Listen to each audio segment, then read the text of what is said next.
ഇന്ന് നമുക്കൊരു നല്ല വൻപയർ കറി ഉണ്ടാക്കിയാലോ. പണ്ട് കാലത്ത് അരിയും കടലയും ഉണക്കപ്പയറും ചെറുപയറൊക്കെ ഒരു 4-5 മണിക്കൂർ വെള്ളത്തിൽ കുതിർക്കാൻ വയ്ക്കുന്ന ഒരു പരിപാടി ഉണ്ട്. അപ്പോൾ അതെന്തിനാന്ന് ചോദിച്ചു കഴിഞ്ഞാൽ ഞാൻ കമൻറ്റിൽ പറഞ്ഞുതരാവേ. ഇപ്പം നമുക്ക് കറി വെച്ചാലോ. പ്രാവശ്യം നാട്ടിൽ പോയപ്പോൾ നല്ല പയർ കൊണ്ടുവന്നു. അപ്പോൾ ഇന്ന് നാട്ടിലെ പയറാട്ടോ ഞാൻ വയ്ക്കാൻ പോകുന്നത്.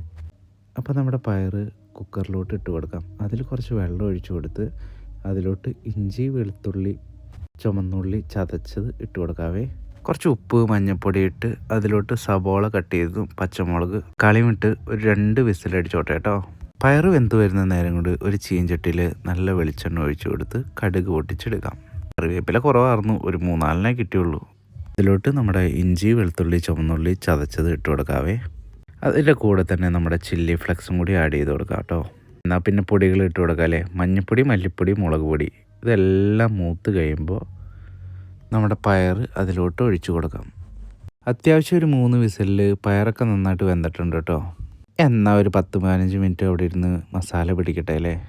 ആ നേരം കൊണ്ട് നമുക്ക് പയർ കറിയുടെ കഥ കേട്ടാലോ. ഇപ്പം ഇതിലെ കഥാപാത്രം ദേവസി ചേട്ടനും മറിയാമ്മ ചേച്ചിയുമാണേ. അവർക്ക് കൃഷിപ്പണിയായിരുന്നു മെയിനായിട്ടുള്ള വരുമാനം. പണ്ടൊക്കെ നെൽകൃഷി കഴിഞ്ഞ് കഴിയുമ്പോൾ പയർ കൃഷിയും കൂടിയും അതിൻ്റെ ഇടയിൽ കൂടെ ചെയ്യുന്ന ഒരു പരിപാടി ഉണ്ടായിരുന്നു. ആ സമയങ്ങളിൽ പയർ പച്ചപ്പയറാണ് വെച്ചുകൊണ്ടിരുന്നത്. ഉണക്കപ്പയറാണെങ്കിൽ അത് നന്നായി പൊതിഞ്ഞ് അത് വിത്തിന് വേണ്ടി അടുത്ത വർഷത്തേക്ക് എടുത്തു വയ്ക്കും. അപ്പോൾ ദേവസിച്ചേൻ്റെ വീട് എന്ന് വെച്ച് കഴിഞ്ഞാൽ ഒരു ഓലയും കൊണ്ട് മേഞ്ഞൊരു വീടായിരുന്നു. ആ സമയത്ത് കറണ്ടും വെട്ടം കാര്യങ്ങളൊന്നുമില്ല. നമ്മുടെ മണ്ണെണ്ണ വിളക്ക് തന്നെയായിരുന്നു ശരണം. ഇവർക്ക് 4-5 പിള്ളേരും ഉണ്ടായിരുന്നു. അവരെല്ലാവരും നല്ല സന്തോഷത്തോടു കൂടി ജീവിച്ചു കൊണ്ടിരിക്കുകയായിരുന്നു. പെട്ടെന്നാണ് ഒരു പ്രളയം ഉണ്ടായത്. കൊടുങ്കാറ്റും മഴയും. ദേവസിച്ചാൻ്റെ വീടാണെങ്കിൽ ചോർന്നും തുടങ്ങി. ആ വീട്ടിലുണ്ടായിരുന്ന എല്ലാ സാധനങ്ങളും നനഞ്ഞു കുതിർന്നു. എന്തിനു പറയുന്നു, പിള്ളേരുടെ പുസ്തകങ്ങളെല്ലാം. അങ്ങനെ ആ വീട്ടിലുണ്ടായിരുന്ന ഭക്ഷണ സാധനങ്ങളെല്ലാം നശിച്ചു പോയി. 3-4 ദിവസം ഒന്നും വെക്കാതായപ്പോൾ പിള്ളേർക്ക് വിശന്നു തുടങ്ങി. മറിയാമ്മ ചേച്ചി അങ്ങനെ വിഷമിച്ചിരിക്കുമ്പോഴാണ് ഒരു പൊതി മറിയാമ്മ ചേച്ചിയുടെ കണ്ണിൽ പെട്ടത്. തുറന്നു നോക്കിയപ്പോൾ ഉണക്കപ്പയറെല്ലാം നനഞ്ഞ് കുതിർന്നിരിക്കുന്നു. അന്ന് കാലത്തൊന്നും ഉണക്കപ്പയറൊന്നും ആരും കഴിക്കില്ല. കറി വെക്കാമോന്നും അറിയില്ല. പിള്ളേരാണേ വിശന്ന് കരച്ചിലും. ചേച്ചി പിന്നൊന്നും നോക്കിയില്ല കേട്ടോ.